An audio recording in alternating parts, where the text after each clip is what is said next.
In this lecture, we're going to be looking at the Reformation in an effort to understand the context of the importance of Luther and Calvin. Now, in some ways, it goes without saying that the Reformation was important.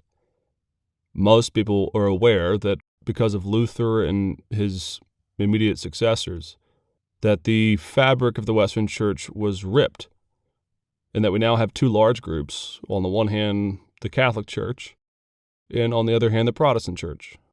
Some of us already love the subject. We have a certain gravitational pull to the personality of someone like Luther as he stands there before the emperor saying, "Here I stand." And we certainly appreciate his love of the gospel. With Calvin, we can appreciate all kinds of things. The clarity of his thinking, the formation of the Genevan Church, and the influence, frankly, internationally, of the Reformed movement over areas like Scotland, England, France, the Netherlands, and all the way into the New World in America. Others of us know that it's an important period of time, but we're not quite sure what happened there. We know some of the stories, some of the slogans. We know some of what happened. But it still remains something of a mystery for us. And I always start any discussion of the Reformation with the simple question, just what in the world happened back there? Because if you look at it, around the time of 1517, with Luther posting the 95 Theses, and all of the controversy that erupted after it, you went from a single Western church to now the formation of several of the most magisterial and important denominational trends in the entirety of the Western world. Just about any group that we can think of in evangelicalism or Protestantism has direct links all the way back to this fight. And we're going to talk about some of these links over time, but it needs to be said now, so much of the denominational variety that we talk about today exists because of the Reformation. Even relatively newer denominations by name, and even the more recent non-denominational movement, itself is driven by the Reformation. The Reformation doesn't really cause denominations, but it is the context of it, because it removes the papacy as the organizing principle of the church, and therefore groups are able to collect themselves however they wish, whether it's a congregational government or denominational government. And I think if we're going to talk about the importance of the Reformation, we can look at really a couple of things that are the most important features of the changes wrought by the Reformation. We're going to set theology aside for a second, and we're going to just talk about some of the cultural changes that happened. If you were to go back in time and be there just prior to the Reformation, the entire fabric of your life was saturated and influenced by the Catholic way of life. It almost goes without saying, but we need to at least highlight this. Clergy, anyone in ministry prior to Luther, was ideally celibate, and while some broke their vows out of lust or out of sin, it can be difficult to get your mind around. Monasticism was everywhere. Priests, bishops, the hierarchy of the clergy. Also, the pattern of day in and day out life was entirely Catholic. In general, the average worker, for example, in the Middle Ages, had 30 days of holidays. Now, I know that sounds pretty awesome, but a holiday is a holy day. That is to say, it's part of the liturgical calendar. Day in and day out life, festivals, pilgrimages, all of the things that were part and parcel to the medieval way of life were affecting day in and day out life of even the average farmer. The life of penance and confession, concerns about purgatory, where the state of our souls is, these kinds of things, was just simply the fabric of life. And so attempting to understand one of the major importances of the Reformation, we have to look at the sociological impact. There are dramatic changes. Pastors, by and large, become married in Protestantism, almost always.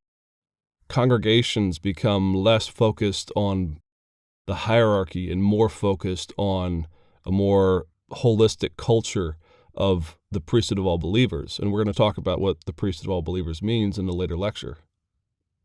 And more importantly, without the concept of confession and penance and works for salvation, without this concept of merit that was the backbone of the Catholic view of salvation, the very idea of the Christian life itself changes.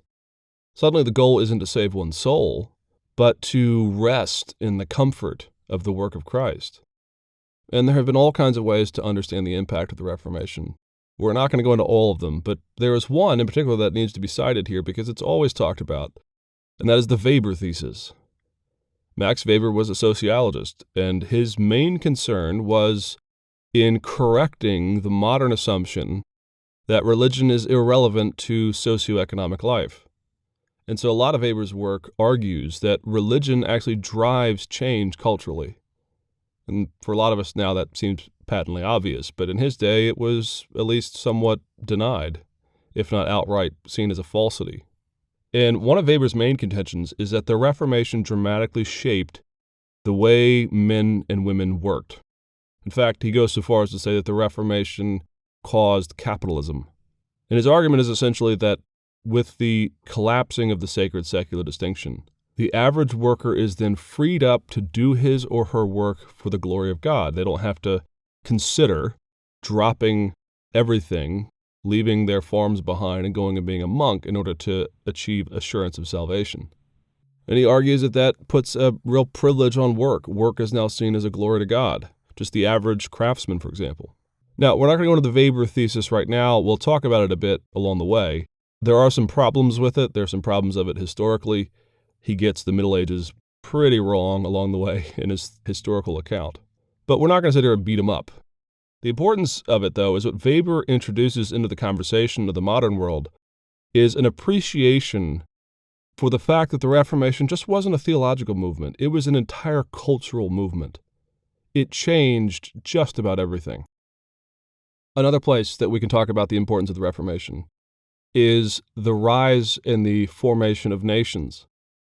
In the impact of religion, Protestant versus Catholic, on these nations is going to be staggeringly important for at least a century, if not for 2 or 3 centuries thereafter. If you just look at a map of Europe, obviously prior to the Reformation, all of these countries are Catholic. After the Reformation, though, we see a number of countries that through varying degrees of conflict and overturning of the Catholic Church, what we see happen is nations moving to be autonomous and in some cases to be fully Protestant. Now, there is nothing in this day and age like the separation of church and state. All of these countries, all of these nations still, even if they become fully Protestant, believe in a more or less amalgam or an entanglement between church and state. But what we do see is the rise of a belief that the political order does not need to be answerable to the Pope, but rather it is its own entity, its own autonomous region within the secular or temporal world. And the dramatic change in nations is not irrelevant to the concept of the Reformation itself. Take England, for example. Now, Henry VIII, as he enacts the Reformation, has not a Protestant bone in his body. If there is any Anglican ever who is Catholic without a pope, it's Henry VIII. He wants a lot of the traditional rites. He still likes the 7 sacraments. He actually wrote a treatise against Luther called On the 7 Sacraments. He hated Luther, wished he could have gotten his hands on him and strangled him himself in some ways. But Henry's fight with the Pope over his attempt to have a divorce from Catherine of Aragon led to a rupturing of England that gave rise to all of the things that we know about England from that point on. Henry has himself declared head of the church. He is now temporally over the Church of England itself. A fact, by the way, that still stands to this day. The current queen, Queen Elizabeth, is still considered to be head of the church. She's now known by a different name, governor of the church, but it functionally is the same thing. If you ever go live in England on Christmas Day, the queen actually delivers a sermon, believe it or not, exercising her role as the head or the governor of the church. Look at Scotland, which had a very devout Catholic leadership, and through essentially something like a palace coup, eventually overthrew that government and established itself through the work of John Knox and others as a Protestant nation. Germany is even more important, and France. Both of these countries move in a Protestant direction, but not entirely. And if you take Germany just as an example, you have cities and villages and regions that effectively become a religious civil war within the nation. And so this region might be Protestant, and the region next to it might be Catholic. And the tension of what was formerly a united society at least in terms of culture, now being divided and hating and having challenges against the theologies of that group or this group, led to some of the more dramatic cultural and national changes throughout Europe. After college, for example, I lived in the city of Münster in Germany, and I studied at the university there. I was in the theology faculty there. And one of the more striking things that was told to me about the city, even down until today, is that after the Reformation, the city of Münster was, by and large, essentially split down the middle. It was half Catholic and half Lutheran, or as they say, evangelical, evangelische. And it was a striking reality because I remember being a part of the evangelische theology faculty, being essentially in the Protestant wing, and noticing that right next door was a Catholic wing, and they had both been established within the university. And this is a university that has a long history, and here, even woven into the fabric of the university, is this division between Catholic theology faculties on the one hand and Protestant faculties on the other.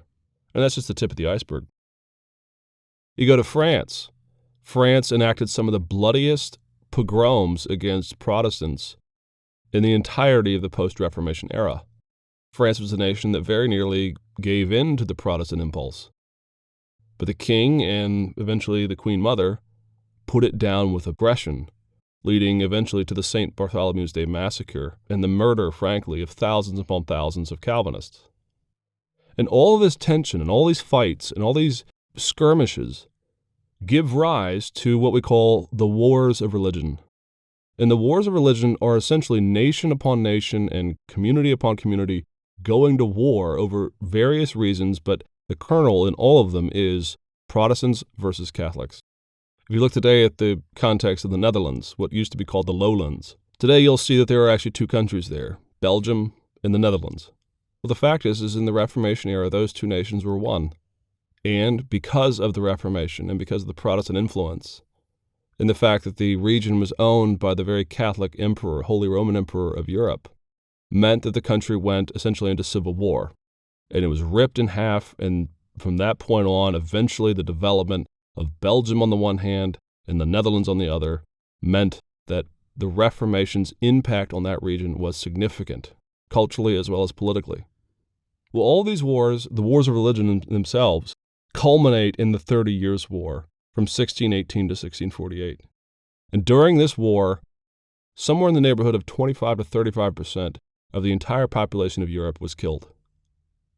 In fact, it was, by some estimations, the bloodiest war, the single largest loss of life until World War I.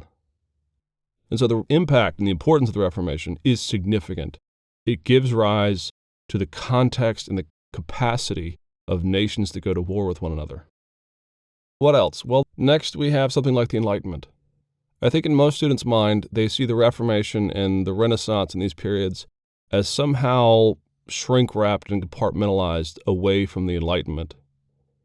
But if you just look at the dates, the Enlightenment really gets going, truthfully gets going, within the context of the post-Reformation world.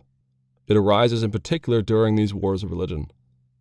And there are all kinds of debates on this. Some see the Enlightenment as a product of the Reformation itself. This has at times been a Catholic allegation that Protestants destroyed the fabric of the church and gave privilege for people to think for themselves, in a manner of speaking, or to think their own theology, to not appeal to authority, and that sort of formed the kernel intellectually of the Enlightenment. Now, there's lots of reasons to doubt this conclusion. Usually something as important as a big movement like the Enlightenment does not get going because of one single cause. Still, Protestants have to understand that some of the early impulses of the Enlightenment and some of the early Enlightenment thinkers were in fact Protestant. That for whatever reason, they embarked on this belief that rationalism, empiricism, is the way forward to determine truth and everything else in this world. Now, of course, Enlightenment does not get going with a real antagonism to religion per se, but over time that unalloyed rationalism does certainly take root, and it begins to foster this belief that religion is the enemy of rationalism or good thinking or science. Next, and certainly not least, is the development of confessions and the theology of the Reformation itself. One of the things that we're going to look at in a course like this, where we're looking at Luther and Calvin side by side, is we're going to notice some of the sometimes subtle, sometimes not so subtle differences between their theologies. And these differences of theologies become woven into the confessional matrix of Lutheranism on the one hand and the Reformed movement on the other. Now, the Reformed movement is not synonymous with the thinking of Calvin. It's more complex, and it has, as I like to say, a band of brothers who are the intellectual forerunners and developers of the Reformed tradition. But still, the division on certain key issues between Lutheranism on the one hand and the Reformed movement on the other has a significant impact on the development of Protestantism in general, particularly in the New World, and itself in the development of evangelicalism. To this day, repeatedly, for example, there are pastors and groups and ministries and nonprofits and all these things that get into tussles and fights and sometimes skirmishes, really significant ones, over doctrinal points of division that frankly go all the way back to this Reformed Lutheran split. Take one just as an example. Should Christians, after they have converted, after they have rested in the work of Christ, should Christians use the law in order to encourage themselves to sanctification? This is known as the third use of the law problem, which we'll get into very explicitly in a later lecture. Well, how many groups, how many pastors, how many fights have arisen over the issue of, do I rest only in the work of Christ and care significantly less, if at all, for sanctification issues? Or do I need to use the law after my conversion to strive for sanctification, we might say, strive for obedience? So many fights on that, all go back to the Reformation. There are differences of sacramentology, different views of the Lord's Supper. Is it a physical eating or is it a spiritual eating? Or is it just simply a memorial service where we think about the death of Christ? What about baptism? Do we baptize infants or do we baptize believers? Church polity, is it a bishopric system? A diocesan system, as we see in certain nations? Is it an elder synodal form of government, as we see in certain forms of Presbyterianism? Is it congregational, like we see in Baptist and in non-denominational churches? These fights all come out of the Reformation, these issues, these debates. And I could go on belaboring this point, but it needs to be said right now, the importance and the impact of the Reformation hits on all levels of a person. In other words, it hits them who they are as citizens, depending on what nation they're a part of, depending on what region within that nation that they're a part of. It hits them personally. There are countless stories of peasants and layfolk who come to church one day to discover they're Protestant, and all of the warp and the woof of their Christian existence, of confession, of the Eucharist, of veneration of the saints and of Mary, is suddenly expunged. That is no small change. But above all, and really the importance of the focus that I'm going to have, at least by the end of this course, is the theological changes and the proliferation of discussion of the biblical teaching is so important for the Reformation, is so dependent on the Reformation, and is so driven by the Reformation, that so much of what we consider today to be good biblical research is a product of that flourishing of biblical engagement. Take, for example, the study of Hebrew. Now, there's a lot of things that are made about the Renaissance study of Hebrew, that people were really in-depthly studying Hebrew. But the fact of the matter is they were not doing it very well. If you go back and look at a first edition of the earliest Hebrew grammars, really all they had was a very short grammatical instruction, maybe 15, 20 pages. And the rest was word root studies. Not exactly a deep engagement. Well, what the Reformation brings, just as an example, just in terms of its impact, is Reformers and Protestants are so concerned to delve into Scripture that they find themselves doing things like discovering and unpacking and working for the first time in Aramaic. There's actually a man who was Jewish originally who had converted to Christianity, who eventually makes his way to England and is there at the University of Cambridge where he is looking at these texts that he begins to parse out that Aramaic is its own thing. Hebrew itself takes a dramatic leap forward, not for its own sake, but for the sake of the fact that the Christians of the Protestant traditions in particular strove incessantly to understand the Scriptures in their original. And so the flourishing of this theological conversation is born out of that biblical engagement. And so it stands to reason that all of these issues that we still feel pressures on today, debates sometimes that we are aware of the controversy, but sometimes not aware of the categories that are being fought over, very frequently have their origin back here in the Reformation. And so the importance of the Reformation really stands tall amongst the periods of history. It is one of the most pivotal times in the change of the Western world. Now, to conclude, I want to give you 3 categories of how we sort of break up the Reformation. And there are other ways to do this. One of the more popular, newer ways to engage with the Reformation is to just look at it country by country. And this tactic is born mostly of the fear, and it's a good one, and it's a real fear, to not read the Reformation as one monolithic experience that happens across all nations. It simply is not. The Reformation is experienced differently in England and in Scotland and in Germany and France and in the Swiss regions. But setting aside the geographical focus, simply for the sake of time and space, there is a traditional way of organizing the main branches of the Reformation movements theologically that have really stood the test of time. They're a bit oversimplistic, and they certainly prejudice both scholars and students a little too much. But if we just understand that these are artificial brackets that are used to understand the branches of the Reformation movement, then they're actually a bit helpful for the student who's first coming to this. And the 3 movements, as historians have noted them, are the Magisterial Reformation, the Radical Reformation, and the Counter/Catholic Reformation. Now, let me tell you what all 3 of these are. When referring to the Magisterial Reformation, scholars mean by that the reformers who got connected and really ingrained into society itself. In almost every case, these groups were bound up in the politics of their day. That's actually what the word magisterial refers to here, that these are the reformers who were either partners with the rulers of their lands or their regions, or at times they were opposed and in opposition to these regimes. So we can think, for example, of Luther or Calvin or Cranmer or John Knox in Scotland or the Huguenots in France. Each of these groups have a core conviction of Protestantism in their theology, and to greater or lesser extents, they were involved in the politics of their day. Luther very much was a supporter, and in many ways he cultivated relationships with the princes and the nobility.